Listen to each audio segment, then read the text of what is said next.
James always had a reason to wait. Tomorrow. Next week. After things settled down. But one night, a single phone call shattered every excuse he had ever made. And when he heard the voice on the other end, his blood ran cold. Because the caller knew something no stranger should ever know. And that was only the beginning. At first, James thought it was a prank. The voice was calm. Almost emotionless. "You've wasted enough time," the caller whispered. "Now people are paying for it." Then the line went dead. No number. No trace. Nothing. Was someone watching him? Or had his past finally caught up to him? He had no idea the nightmare was already unfolding. James tried to ignore it. That's what he always did when life became uncomfortable. Bills stacked up. Opportunities disappeared. Relationships collapsed. He convinced himself things would magically improve someday. But later that night, he opened his apartment door and froze. A photograph was sitting on the floor. And it changed everything. The photo showed James sleeping in his own bed. Taken recently. Taken by someone standing inside his apartment. Before we go further, hit like and subscribe if you love suspense stories that keep you guessing until the very end. Trust me, this story only gets darker from here. Because on the back of the photo, 4 chilling words were written in red ink. No more excuses. Move. James stared at the message for nearly a minute. His hands trembled. His breathing became shallow. Whoever did this knew his habits. His fears. His weaknesses. But the strangest part. A tiny symbol was drawn beneath the words. And James recognized it instantly. Though he wished he hadn't. It was the symbol his older brother used years ago. Before he vanished. Before the police gave up searching. James hadn't thought about him in almost a decade. Not after the guilt consumed him. Not after the terrible argument they had the night before the disappearance. But suddenly, buried memories came rushing back. And they carried a terrifying possibility. 10 years earlier, James promised his brother they would launch a business together. A fresh start. A real future. But James backed out at the last second. Too risky. Too hard. Too uncertain. His brother left furious, and disappeared 3 days later. The case went cold. But now James wondered something horrifying. Had his brother been alive this entire time? The next morning, James received another message. This time it came through email. No subject line. No sender. Just an address and a time, 11:30 p.m. Underneath was a single sentence. If you ignore this one too, someone else suffers. Was it a threat? A warning? Or a trap? James was about to find out. All day, he debated whether to go. Every instinct screamed not to. But curiosity pulled harder than fear. At 11:27 p.m., James parked outside an abandoned warehouse near the river. The place looked dead. Empty. Silent. Then he noticed one light glowing upstairs. And that's when his stomach dropped. As James climbed the stairs, he heard footsteps above him. Slow. Deliberate. He reached the second floor and found an old projector running against a wall. Static flickered across the screen. Then suddenly, a video began to play. It showed James from earlier that same day. Someone had followed him everywhere. But the final frame was even worse. The video ended with a close-up of his mother's house. James panicked instantly. He called her 3 times. No answer. His chest tightened. Was she in danger because of him? Then another voice echoed through the warehouse. You finally decided to act. James spun around. But nobody was there. Suddenly, a metal door slammed shut behind him. Lights flickered overhead. Then the projector changed again. This time, it showed his brother. Older. Exhausted. Alive. James nearly collapsed. But before he could process it, his brother looked directly into the camera and said, You caused all of this. And the screen went black. James drove straight to his mother's house. Every red light felt like torture. When he arrived, the front door was wide open. Furniture was overturned. Drawers emptied. But his mother was gone. On the kitchen table sat another message. Action has consequences. What did they want from him? And why now? The police didn't believe him. No forced entry. No witnesses. No proof. To them, it looked staged. One detective even suggested James might be suffering from paranoia. But deep down, James knew this was real. Someone was orchestrating every move with terrifying precision. And they were always one step ahead. Almost like they knew him personally. That night, James searched through old boxes from his brother's apartment. Most contained junk. Receipts. Old magazines. Broken electronics. Then he found a notebook hidden beneath loose floorboards. Inside were pages filled with names, dates, and strange financial records. At the center of everything was one repeated phrase. The circle. And James had never heard of it before. The deeper he looked, the worse it became. The notebook linked politicians, businessmen, and missing persons cases together. People disappeared after exposing certain transactions. Others died in unexplained accidents. Was his brother investigating something dangerous? Or had he become part of it himself? One final page contained an address circled in black ink. And James knew he had to go there. The address led to an upscale office building downtown. Clean windows. Security guards. Expensive cars. Nothing looked suspicious. But inside, James discovered a hidden floor requiring special access. And somehow, his brother's old keycard still worked. The elevator doors opened slowly. What James saw next nearly stopped his heart. Because the people inside recognized him immediately. A woman stepped forward and calmly said, "We've been waiting for you." James backed away in shock. He had never seen her before.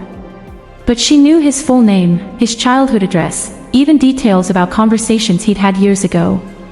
Then she revealed the impossible. His brother hadn't disappeared. He had joined them willingly. But the real truth was even darker. According to the woman, James' brother believed excuses destroy lives. He became obsessed with forcing people into action through fear.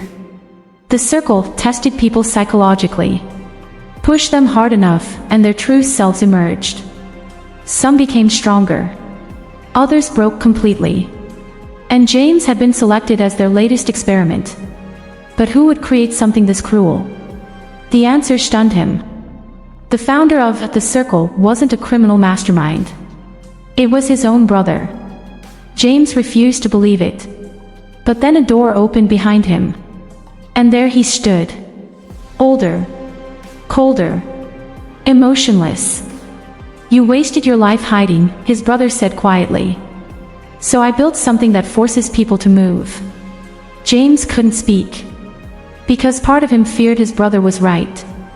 His brother explained everything calmly. The phone calls. The surveillance.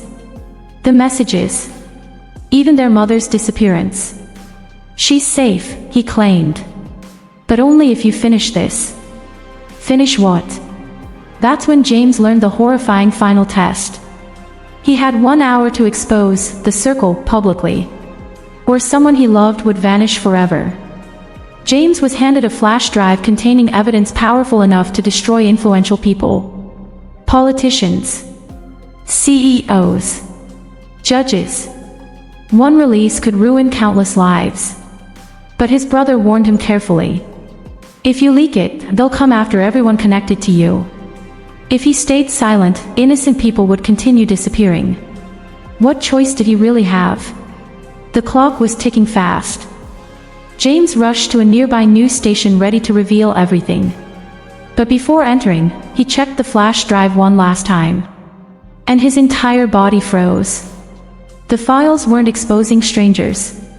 They exposed him. Hidden recordings. Secret payments. Signed documents. Evidence placing James at the center of criminal operations he didn't even remember. How was that possible? Unless someone had manipulated his entire reality. James confronted his brother one final time. The answer shattered him completely. Years earlier, after their argument, James accidentally caused the event that led to his brother's disappearance. Their brotherhood never recovered. The circle was built as revenge disguised as enlightenment. Every step of this nightmare was designed to break James psychologically. But one question remained unanswered. Had any of this been real at all? Sirens echoed outside.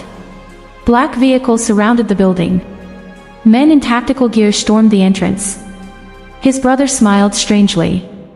"You still don't understand," he whispered. Then he handed James a final envelope.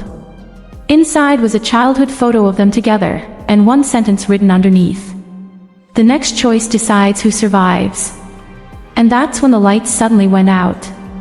When emergency crews finally entered the building, they found only James. Alone. Confused. Covered in blood that wasn't his. No brother. No evidence.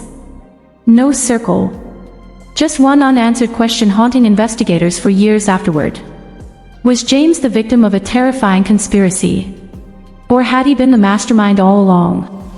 Because the final discovery changed the entire story forever. 3 days after the incident, James refused to speak. Detectives questioned him for hours, but he barely moved. He just stared at the table like he was replaying something over and over in his mind. Then one investigator mentioned his brother's name. And James suddenly whispered 6 chilling words. "You never found the second room." The detective's expression changed instantly. Police searched the abandoned building again that same night. At first, nothing appeared unusual. Dust. Broken pipes. Empty hallways. But near the basement, one officer noticed fresh scratches behind a steel shelf. They pushed it aside and uncovered a hidden door sealed with chains. Nobody understood how they missed it before. And what waited behind it was deeply disturbing. Inside the hidden room were dozens of television screens. Every monitor displayed surveillance footage. Hundreds of people. Sleeping. Working. Crying. Fighting. Some recordings dated back years. The walls were covered in handwritten notes describing people's fears and weaknesses. But one name appeared more than any other, James Carter. And the notes about him became increasingly violent. Detectives discovered audio recordings stacked in numbered boxes. Each tape documented private conversations James had throughout his life. Phone calls with girlfriends. Arguments with coworkers. Therapy sessions. Someone had monitored him for years. But then investigators found something impossible. Several recordings were made before the technology even existed to capture them remotely. So who had really created this operation? The answer terrified everyone involved. Meanwhile, James remained under psychiatric observation. Doctors believed he was suffering from severe trauma-induced delusions. But strange things kept happening around him. Security cameras malfunctioned whenever he entered a room. Nurses reported hearing whispers coming from empty hallways late at night. And every morning, James woke up with new bruises he couldn't explain. Something about this case felt completely wrong. One nurse finally worked up the courage to ask James a direct question. "Who is the circle?" James looked at her silently for several seconds. Then he leaned forward and whispered, "You think it's a group? That's the mistake." Before she could respond, the lights in the room suddenly shut off. And when backup generators activated seconds later, James was gone. The hospital entered immediate lockdown. Doors sealed automatically. Security searched every floor. But James had vanished without a trace. No broken windows. No stolen uniforms. Nothing. Then officers discovered a message written on a bathroom mirror in black marker. Action was always the test. And beneath it was that same mysterious symbol again. The one linked to his brother. News of James' disappearance exploded online. Some people believed he was a victim. Others thought he was dangerous. Conspiracy forums became obsessed with the circle. Users claimed similar symbols had appeared in unsolved disappearances across multiple states. Could this operation be larger than anyone imagined? Or was mass paranoia spreading out of control? Nobody knew what to believe anymore. Then came the first public sighting. A gas station clerk in Nevada claimed James entered the store at 2:13 a.m. According to the clerk, James looked exhausted, terrified even. But before leaving, he handed over an envelope and said, "If they ask, tell them I finally moved." Inside the envelope was a flash drive, and its contents shocked federal investigators. The flash drive contained hidden footage from inside powerful corporations and government offices. Secret meetings, illegal deals, threats, bribes. Enough evidence to destroy careers overnight. But mixed into the footage were clips of James himself, standing silently in rooms he had no memory of entering. Was he exposing corruption, or participating in it? The line between victim and villain was disappearing fast. One particular video disturbed investigators more than all the others. It showed James sitting across from his brother in a dark room years earlier. The timestamp predated his brother's disappearance. "You know what happens if you stay weak," his brother warned him. James nodded slowly. Not confused. Not afraid.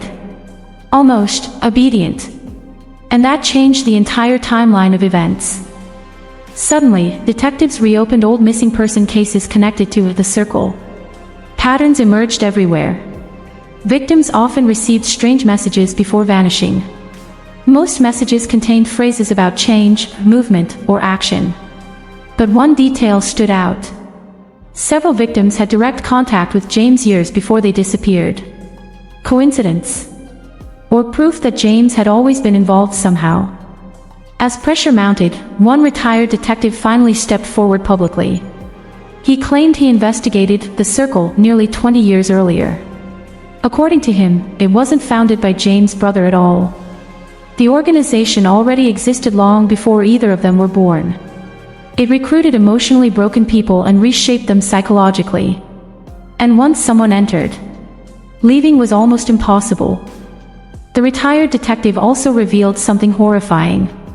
The circle believed hesitation was humanity's greatest weakness. Their members used fear to force transformation. Some targets became powerful leaders afterward. Others disappeared permanently. But the most dangerous members were called mirrors. People trained to erase their original identities completely. And investigators feared James might have become one of them. Months passed with no sign of James. Then one rainy evening, his mother received a package with no return address. Inside was a new photograph. James stood in front of a crowd of strangers wearing black masks. His expression was cold, controlled, different. On the back of the image, only one sentence appeared. No more excuses worked. And that sentence sent chills through everyone who saw it. To this day, nobody knows whether James escaped the circle or became its newest leader. Every few years, strange messages still appear online targeting people stuck in failing lives. The messages always end the same way. Move before someone moves you. And according to several witnesses, the sender uses a familiar symbol. The exact one James received that first terrifying night. So the real question is this: if your phone rang tonight, would you answer?